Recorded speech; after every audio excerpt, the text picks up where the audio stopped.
Hello, and thanks for staying with us. This is Asset Television.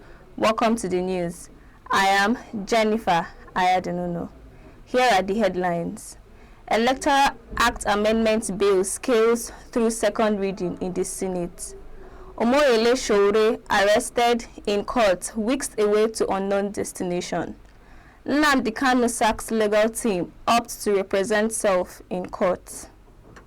As the discussions on the Electoral Amendment Act moves to Lagos, President of the Senate, Godswill Akpabio, says the Independent National Electoral Commission must ensure the future elections are devoid of controversies. Akpabio gave the hint in a remark on Wednesday after a debate on the repeal and reenactment of the Electoral Act during plenary. Speaking in support of the Senate's president's stance, Senator Zachariah Diskin insisted that the burden of the proof that an election was credible should be placed on INEC and not on the political parties and their candidates. I know that we have moved from card reader to beavers. We should authorize INEC to deploy more technology, and we should support them with funding. Secondly, our political parties are the biggest challenge to our democracy. We have to look for a way by which we can introduce some regulation and control on their behavior or undemocratic behavior. And thirdly, and this is quite serious, I'm sure when we assemble in Lagos, tomorrow, Mr. President, will be meeting, your committee will be meeting in Lagos to again review some of the proposals that we have been tinkering with for almost a year now. The burden of proof in electoral matters, Mr. President, must shift to INEC. That is where it rightly and properly belongs.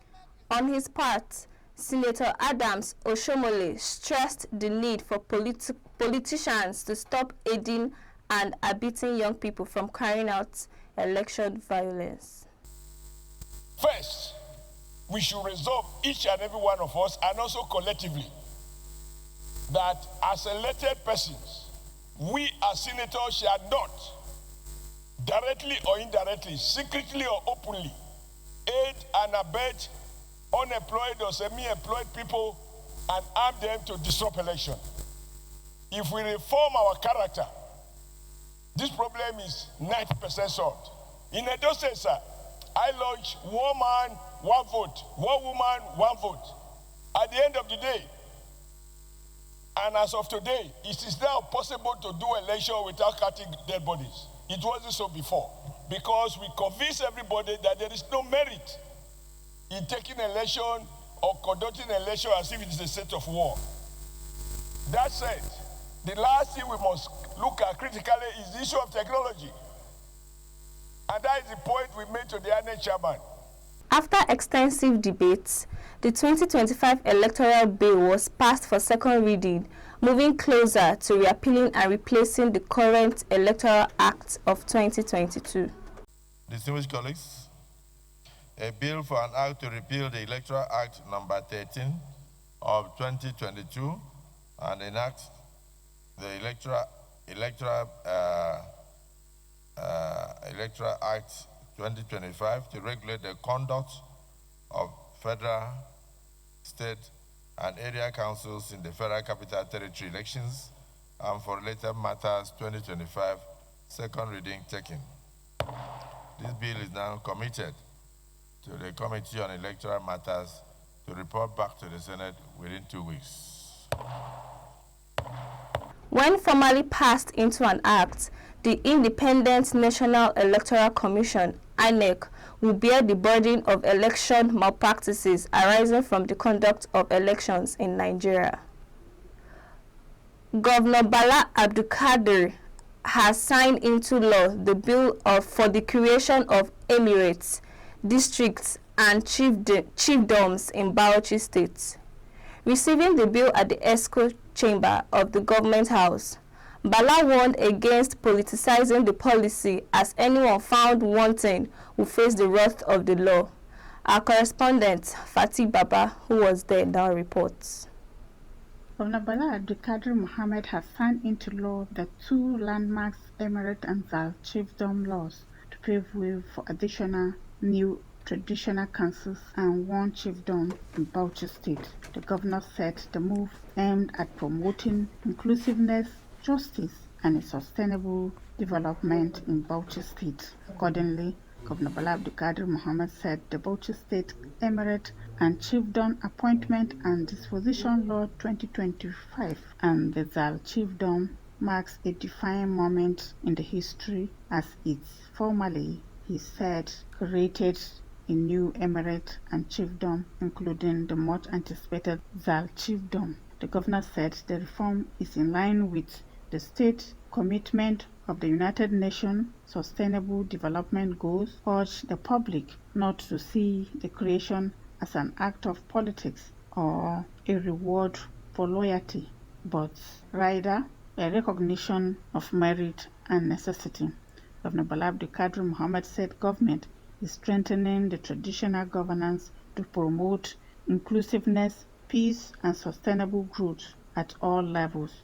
The governor noted that Bauchi State of today is different from that of 1976, described the evolving population and governance that require reforms for a renewed traditional and ensure its relevance to the modern realities. Accordingly, Governor Bala Abdulkadir Mohammed said the process did not come with a short period, but began after numerous appeals from communities across the 20 local government areas of the state, where the state government responded by setting up a high-powered committee chaired by Hamzat Koshi Akuyam that review all requests and made recommendations based on fairness, historical facts, and community consensus. Based on this, Governor Bala Abdulkadir Mohammed said the committee received hundreds of memorandums and conducted public hearings and consulted with experts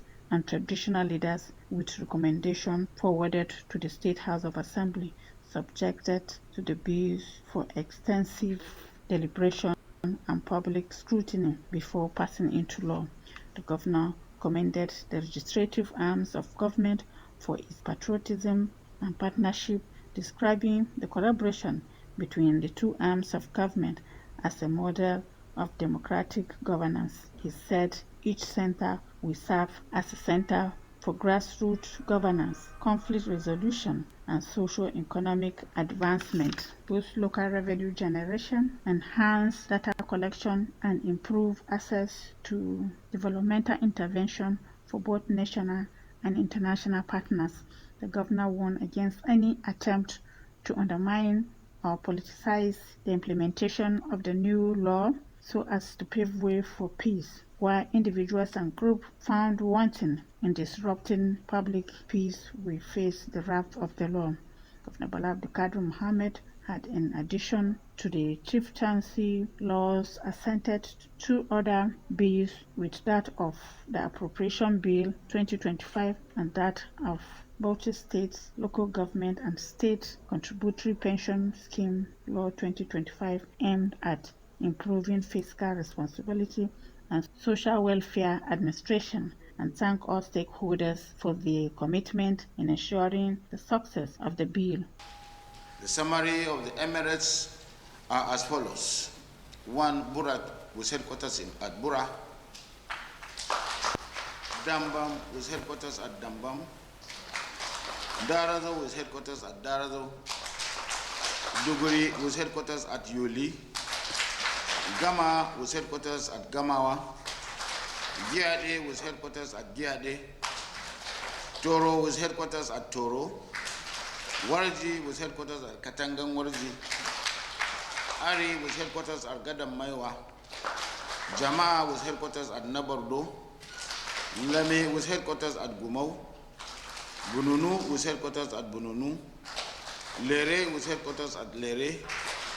Zar Chiefdom with headquarters at Mirim. Accordingly, I direct the Honorable Attorney General and Commissioner of Justice, in collaboration with the Secretary to the State Government, to immediately gazette and distribute copies of these laws to all relevant authorities and institutions for implementation, especially the security agencies. Highlights of the event was the presentation and handover of the bill by the Speaker, Bauchi State House of Assembly, Abubakar Y. Suleiman, who described the process as successful. We acknowledge that the creation of new traditional jurisdictions is a significant and sensitive undertaking. It is designed to bring government, traditional leadership, and development closer to our people in previously underserved areas. From Bauchi, I'm Fatih Baba, Asset Television News.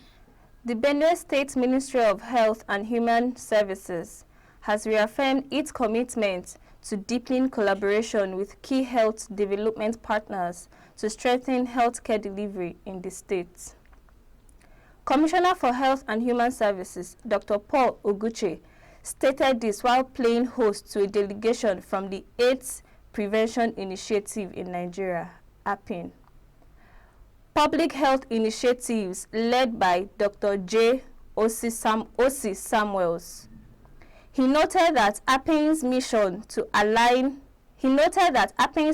aligned with the renewed health vision of Governor Hyacinth Alia, stressing that the present administration has prioritized healthcare revitalization, expanding access, and partnership-driven services delivery to ensure quality healthcare services in the states. Dr. Oguche explained that under the current leadership of Governor Alia, the ministry is focused on repositioning the health sector for greater efficiency, accountability, and results-oriented. He thanked the organization for its sustained partnership and notable contributions to the state's health system, especially in the areas of HIV prevention, treatment, and care. The commissioner, however, acknowledged the efforts of APINs over the years towards promoting healthcare services in the states. Former presidential candidate and human rights activist Omoyele Sowore was on Thursday forcibly taken away by the armed police officers from the premises of the Federal High Court in Abuja, shortly after attending the court session of detained IPOB leader Nnamdi Kanu. Sowore, a prominent advocate for Kanu's release, was reportedly confronted by security operatives, who insisted that he accompany them to the Federal Capital Territory Police Command. Eyewitnesses said the officers surrounded him moments after he exited the courtroom, refusing to disclose specific details about his alleged offense. When questioned by onlookers, one of the policemen stated that they were acting on the directive of the Commissioner of Police.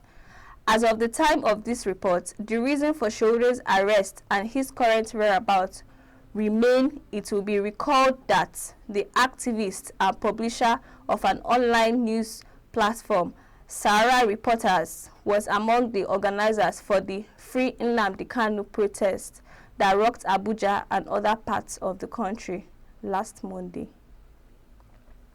Detailed self-acclaimed leader of the proscribed separatist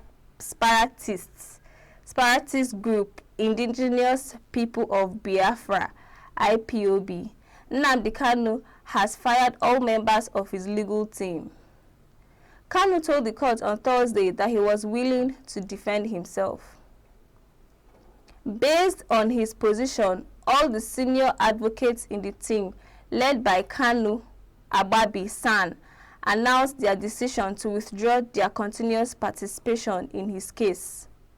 Kanu, addressing the court from the dock, challenged the court's jurisdiction to continue to try him.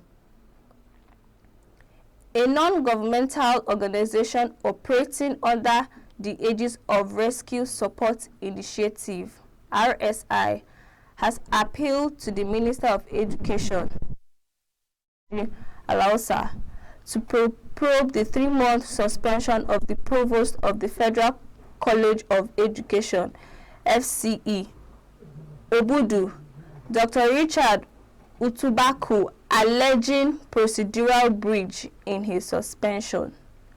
Country Director for the group, Barrister Aye Oba, made the appeal while reacting to the Provost's suspension in Calabar. The group's country director, Barrister Aye Oba, alleged that suspension of the provost by the governing council was marked by procedural breaches and unfair treatment. According to Oba, the governing council's decision to suspend Dr. Utubaku without following due process raises questions about the legitimacy of the action.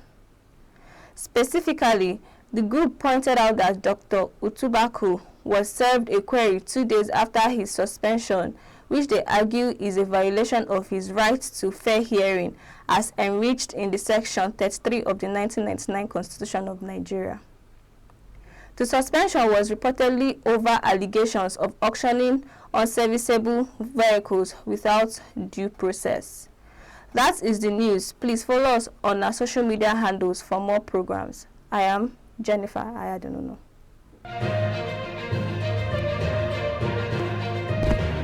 Is there plenty mistake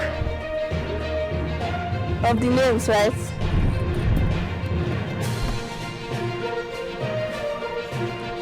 So how was it? You don't picture the names again. Bang, bang, bang. Kanu Agabi, he said Kanu Agabi. I said, oh.